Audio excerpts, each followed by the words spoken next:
On leur a mis un petit panneau pour qu'ils ne puissent pas dire qu'on les a pas prévenus. Je suis là depuis 10 ans et j'en ai vu que 3 s'échapper. C'est pas si mal. Sur combien? 16 000 détenus qui sont passés par ici. Faut croire qu'ils nous trouvent sympas. Alerte maximale dans l'Ouest américain. Chaque année, la Californie brûle. Sans relâche, des milliers de pompiers luttent contre les flammes avec des alliés pour le moins étonnants, des prisonniers. 4500 prisonniers. Comté de San Diego, au sud de la Californie. En plein désert, une prison à ciel ouvert. C'est l'une des 45 casernes de pompiers taulards que compte l'État.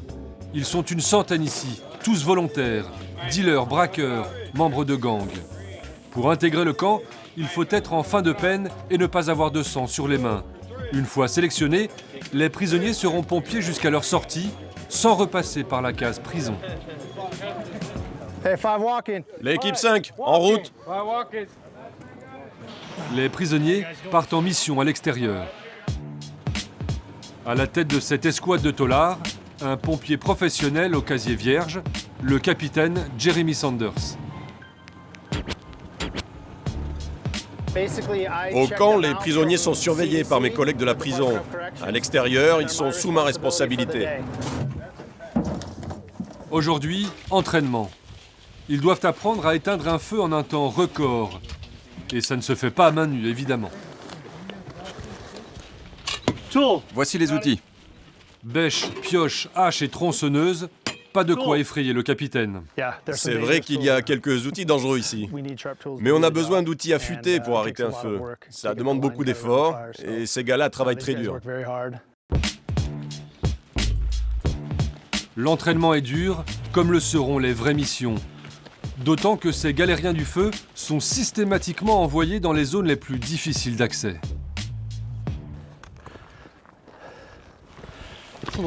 C'est un peu une punition. Voilà ce que je ressens. Il ne faudrait pas qu'ils oublient qu'ils sont toujours en train de purger leur peine. Après 1 heure de marche, l'équipe se met en ordre de bataille, sans rechigner. On va attaquer par là, À partir des buissons. Équipe 5, on y va. Allez, les tronçonneuses d'abord.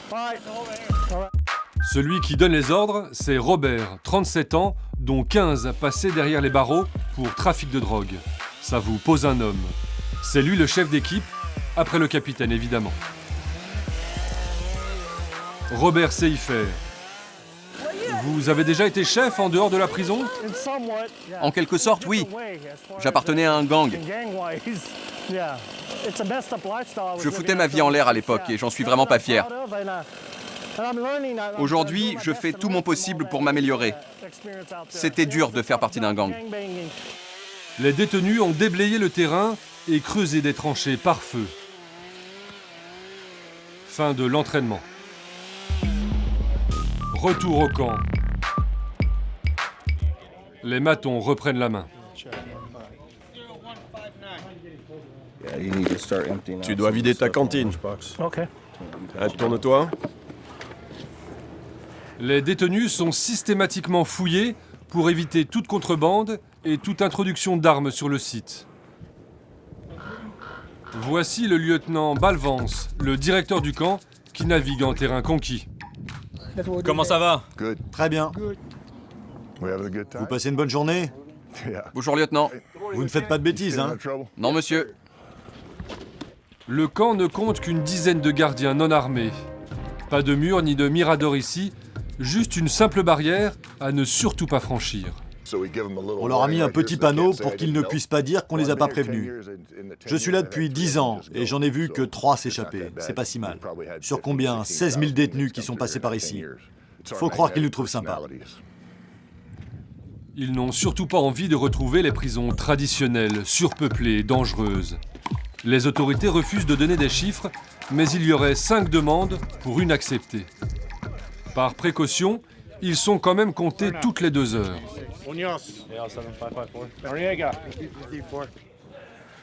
En intégrant ce camp, les détenus voient leur peine diminuer de moitié. En moyenne, ils gagnent 1 an de liberté.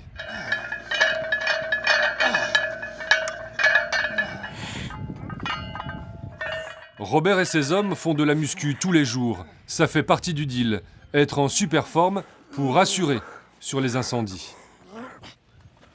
Ils doivent aussi accepter de se mélanger entre différents groupes ethniques pour préparer leur réinsertion.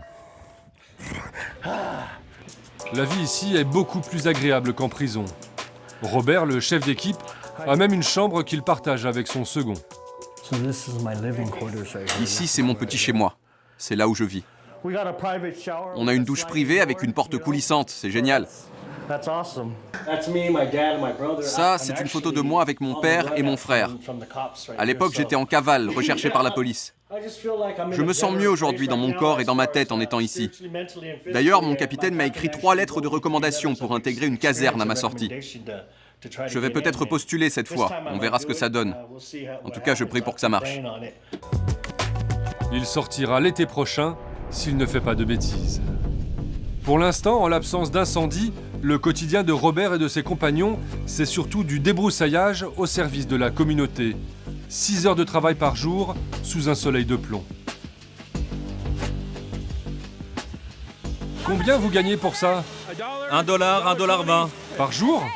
Par jour, oui. Une opération très rentable pour les municipalités. Combien vous coûte cette équipe? Je ne sais pas si j'ai vraiment le droit de vous le dire. Pas grand-chose. Une équipe me revient à $300 la journée. Au lieu de combien? Au lieu de $4 000. C'est une très bonne affaire. Ils payent leurs dettes à la société. Vous savez, ils sont contents de faire ça. À 17 centimes de l'heure, pas si sûr. Chaque année, la Californie économise 80 millions de dollars en travaux publics sur le dos de cet olard. Au nord de la Californie, un incendie a fait des ravages. Le feu est maîtrisé à 80%, la zone est dévastée. Il faut maintenant ratisser le terrain pour empêcher un nouveau départ de feu. C'est le boulot des taulards-pompiers. Nous suivons une autre équipe que celle de Robert. Voici Freddy, le chef d'équipe, qui purge une peine pour homicide involontaire. Vous aviez déjà imaginé faire ça un jour ? Jamais dans mes rêves les plus fous. C'est une expérience forte, c'est amusant. Et puis c'est toujours mieux que d'être derrière les barreaux. Un travail de fourmi attend Freddy et son équipe. Il faut étouffer la moindre braise cachée sous les cendres dans cette zone encore à haut risque. À tout moment, ça peut mal tourner. Et on peut tous y perdre la vie. Mes gars, je ne les vois pas comme des détenus. Ils mettent leur vie en danger pour protéger le bien des autres. Ce sont de vrais pompiers. De vrais pompiers, payés 20 fois moins cher que leurs collègues professionnels. Seuls les risques sont les mêmes. Officiellement, le programme favorise leur réinsertion.